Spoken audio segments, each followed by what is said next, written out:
Today we have Realtor Arseneault out of Sarnia to give us everything there is to know about Sarnia. As long as the price is right, there's always a deal to be had. Months of inventory, like everywhere else, we're up to almost 3 months of inventory, 2.9, so pretty wild. Opportunity is what that screams to me, because people do have to sell. Like, especially for new investors, it's a great time to get in the market, because I feel like as a new investor, you're having that extra level of security where I'm sure even maybe yourself in the past, we've all bought things and we're like, what the heck did we get ourselves into? Yeah, I've been there a few times. Like, there are 8 multis in Sarnia right now. I had that note there, just active, and have been active for over a month. So there's deals there if we were to look at them. There's also lots of R2s and R3s that I've noticed. I have one in particular that a client passed on. And stuff. Guys, you heard it. She has a deal. Reach out to her. If Sarah, though, if you were like, you're a new investor, is there any of these areas that you're particularly like bullish towards that you like a lot for new investors? I would say in some.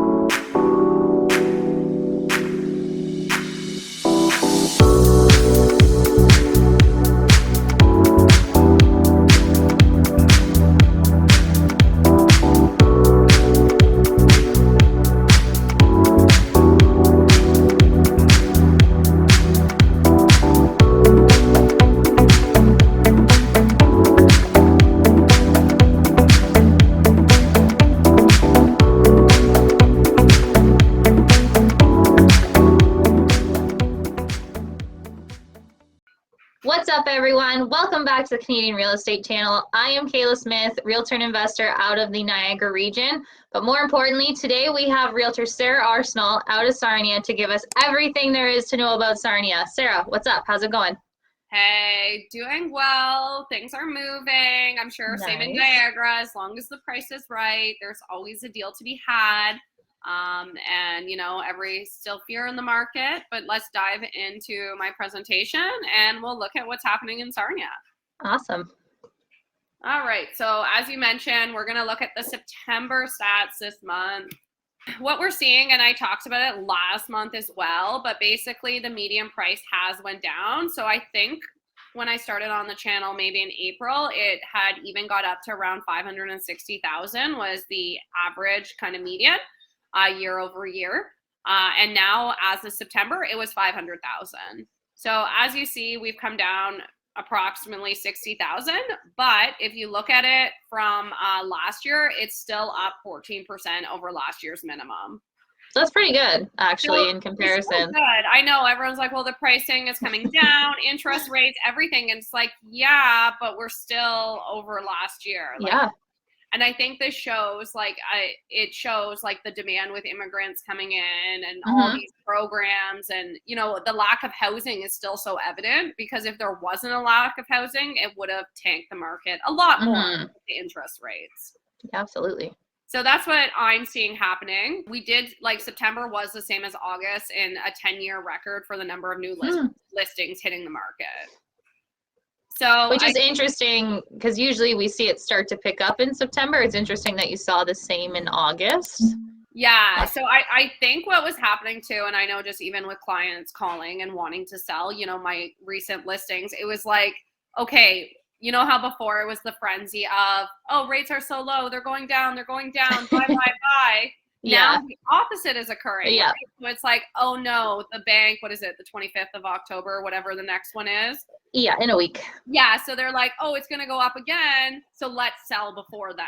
You know, cannot get better for a while, so we sell now. So people are kind of in that rush to sell in terms of, I want as much as I can get. I should have sold 6 months ago.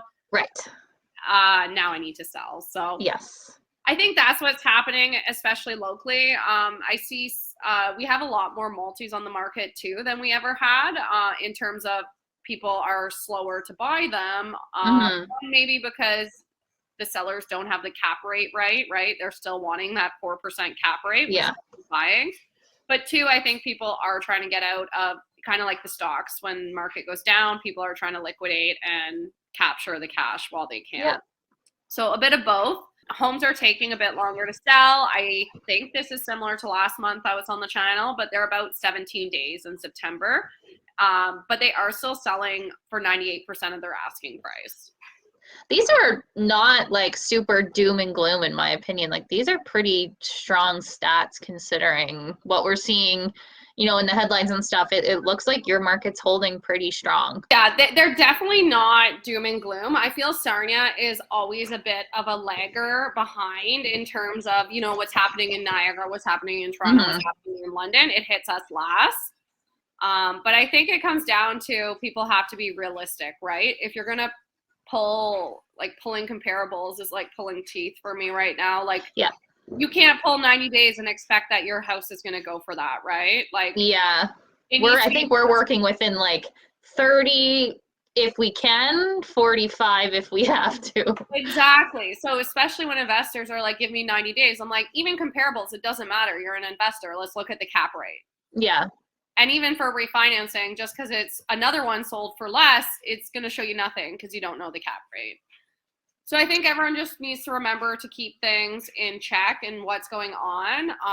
My last 2 listings both sold in 6 days, but that's awesome. I mean, they were realistic with the price. And when a good offer came to the table, they weren't holding out for more money, right? It's like, be fair. And it is more of a buyer's market. People are being picky. Yeah, absolutely. And same with investors. So I think it shows that there's deals to be had if people are willing to sell. Yeah, absolutely. Just new listings. So this is just September, but to kind of show you. So it starts at, I know it's a bit small this month, I guess, but it's starting at 2018 on the left and going to 2022. So we had 264, and that's what I mean. We are a smaller market. So it's harder when clients ask me to pull stats in terms of past sales, because if there was only 264 new listings, like that's kind of all of our area. So it gets harder with that.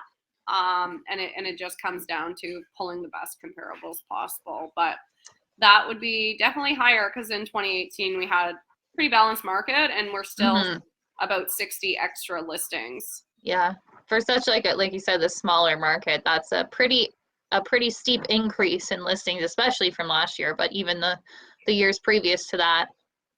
Yeah, and you can see like people clearly need. So before all this occurred, and I was on the channel here, I was talking how we were so short in housing.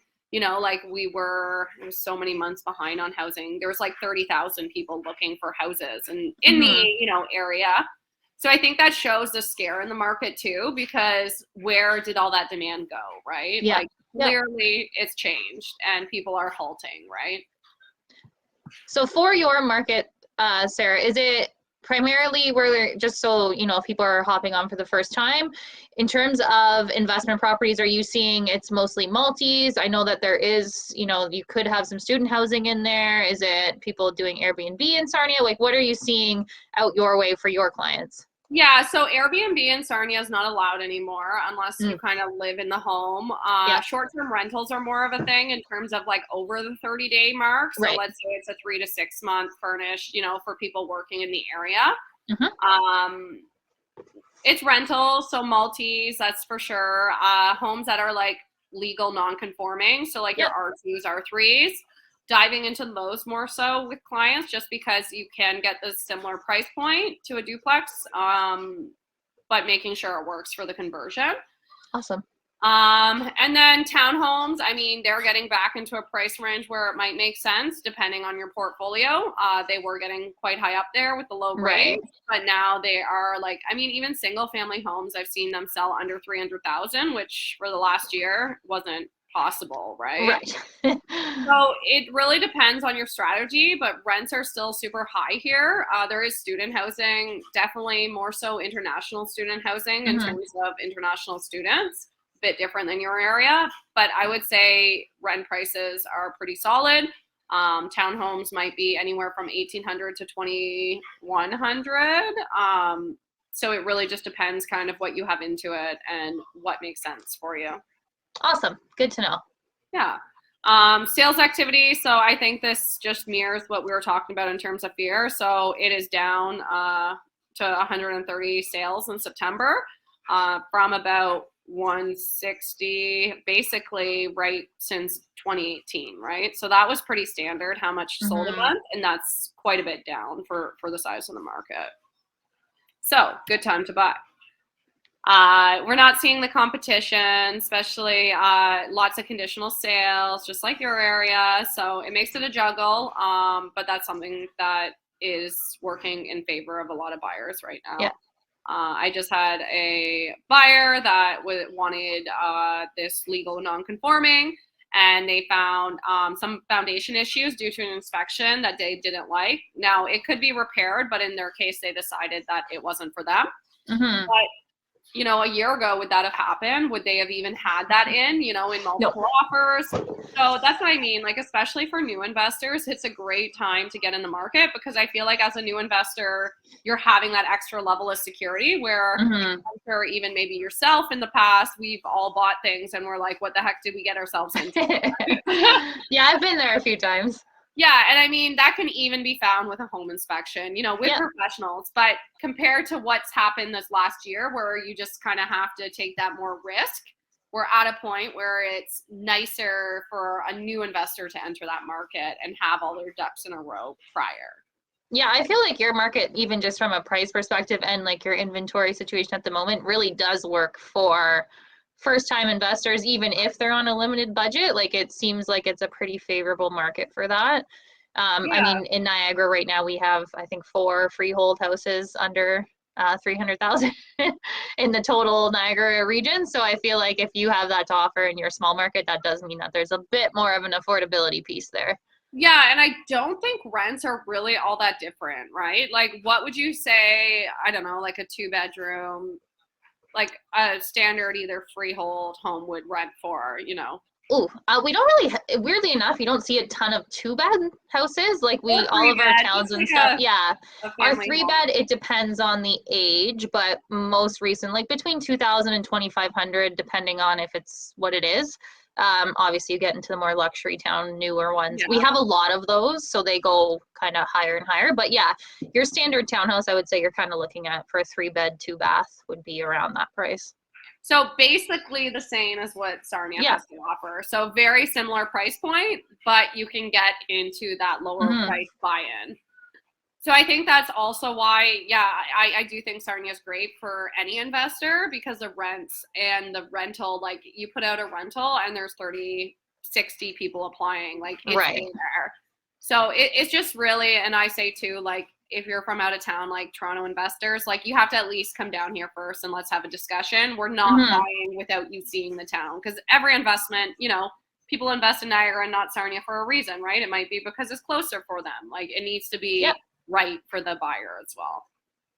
Well, guys, you heard her. Call her. Chat with her about Sarnia. Go to Sarnia and have a conversation. Yeah, go where it works, right? And if it was me, I like bigger the better. Like, why buy one house in 5 different areas? Like, buy a triplex, buy something where your problems are under one roof. There you go. Months of inventory, like everywhere else, we're up to almost 3 months of inventory, 2.9, so pretty wild. Opportunity is what that screams to me, because people do have to sell. And then this is just showing how many active listings. So we've had about all of September, or September 2022, there was about 374 active listings. So it's crazy that you're over double than what you were in. I mean, we're all in the same boat. It's just when you see it on a graph, it's always kind of a pretty interesting realization that it is actually that much more. But what is wild to me, like, if you, let's say, went to a clothing store and they had double the inventory and less buyers, what would the price look like? It would be half the price, but that's not happening. Yeah. Right? Like, your market, like I said, is holding strong. I've been doing these, this month, and it's doing well for sure. Yeah, so I think that shows the demand is still there, which is the only thing that's kind of holding it on. That is still cheaper than renting to buy. People are locking in for 5 years. They do have some form of, optimism. And I think as investors, again, as long as you're shooting for that higher cap rate and you know your end goal and you have your plan B and plan C, which we should have always had, even in the crazy times, it's a no-brainer to me as long as you have your ducks in a row. Now this, I don't know if you've seen this before, Kayla, but this is, in case there's new people to the channel, I always kind of like to show Sarnia areas and go over like the market activity. So the north end, I just focus on Sarnia just because this is where, there's communities outside I work in, and definitely there's investment opportunities, but this would be like the biggest hub city. Right. So in the north end, that would be like your higher end homes, or just better neighborhoods, better schools. If you can get it in the right price point, 100% investors go there, but most people stay away just because the prices are higher than the rest. In comparison, are you going to get that much more rent or have that much more category? Central is where all your malls, your shopping, your businesses kind of go. Great area. It did get a little expensive, for investors there when the rates were low, but 100% if you can be in there, go there. South end, this was like the lower end. This is kind of where investors flock to because the price points were good. There was lots of burst strategies, lots of availability, and it's great for Sarnia just because it's been revitalizing that end of town. So it's very different than it was 15 years ago. And many first-time buyers are buying there too, or did, because they couldn't afford the rest of the city at that time, right? Yeah, I have heard, I have a friend that lives in Sarnia, and she was actually telling me this exact thing that, before the South End was kind of user beware, stay away, not the greatest. And she's like, now it's actually crazy to see, like, there's different restaurants and stuff popping up, like all of those things that indicate that this is going to be a place you want to be, which is super cool. But I always joke, I always compare it to like when I lived in Toronto. I'm like, they say the South End is bad, but it's like any street in Toronto or in your area. It'd be like, walking home when I went to school there, walking home from downtown down Pelham would be more dangerous than living in the South End. So, but it's Sarnia dangerous, I guess. Pelham is actually, you'd be surprised, has also turned around. See, that's what I mean. So it all changes, right? Yeah. Sherwood, Cardiff, this is the area where kind of you mentioned if you had student housing, this is like one, a great family neighborhood, but two, it has a lot of semis, a lot of not multis, but semis, detached, townhomes, like a lot of variation. So great area and super close to the college, which is kind of right on the other side of the 40 there. So great for student housing and room rentals. So that's kind of that area. Awesome. Now, what we're seeing, like the South End from last year still had a 9% increase. So in the median price, again, I just like to do a little disclaimer to everyone that obviously with less listings, these can be swayed by one or two sales, right? Yeah. So we do need to look overall. Central though was only at 4%, which is low compared to if we looked at my numbers, 5 months ago, they were like 15%, 20%, Yeah, so I think we just have to be careful too, though, especially as realtors, and I'm sure you see this as well, when we make these investment strategies for our investors, and we're saying, oh, look, and every year it's going to appreciate 15%. We see that, and I look at these realtors that show this, and I'm like, where are you getting that from? Like, if interest rates go up, how can we guarantee that this property is going to appreciate on average of 15%? Yeah, it was the magic words when we looked at, even month over month previously, but this year is a very different ball game. And we've said it a bunch of times, but if you invested, like, anyone could be a genius a year ago, 2 years ago when they were investing. That does not look the same now. Like, it needs to be very calculated. And I'm sure that's exactly what you're saying to your people as well, is just make sure and a few extra strategies, which you've already mentioned, is like, make sure you can do a few different things with it. Exactly. And then, so Sherwood, so if we look at the Sherwood area there, so where the student rentals are, 5% decrease actually. So in that one, there was a decrease. I will say Sherwood did get very, very high in terms of the price points. Like crazy high, like 600,000 for some homes in that area, which was wild because to me it's still South End, great area, but like where are these numbers coming from?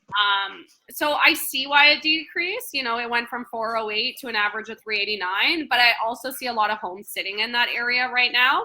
So that one I'm interested in seeing next month to see if it was an outlier. I find because even last month all these were around the 9%. So we're still definitely coming down.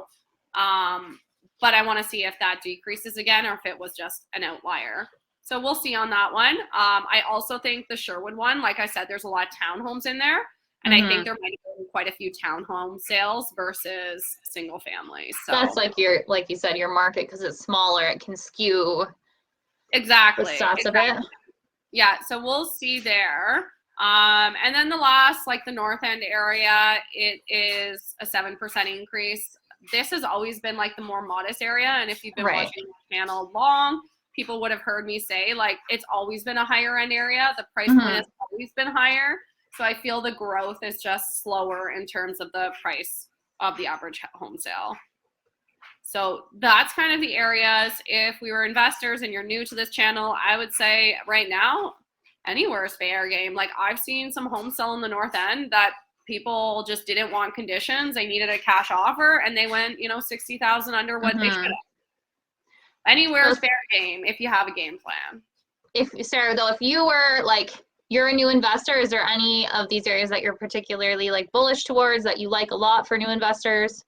I would say in some of the central area right now, just because there are some areas, the central, you're going to find way more multis often. So you're going to find multis in decent areas. There are some multis for sale in the South End, but they're in the areas that are not quite there yet. Right. So if you were a newer investor, you don't want to deal with kicking someone out, trying to get someone maybe on drugs out of the home or a slob, like maybe go to the central.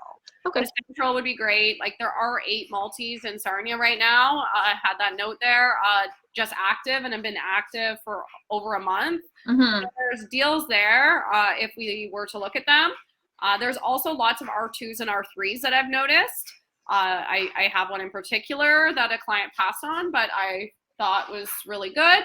It had about a 7% cap rate, so not bad.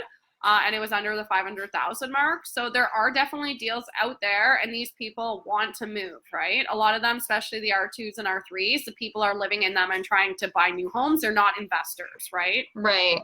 So it also gives you vacancy versus like a duplex or a triplex. Yeah, where you can set your market rents and stuff. Guys, you heard it. She has a deal. Reach out to her.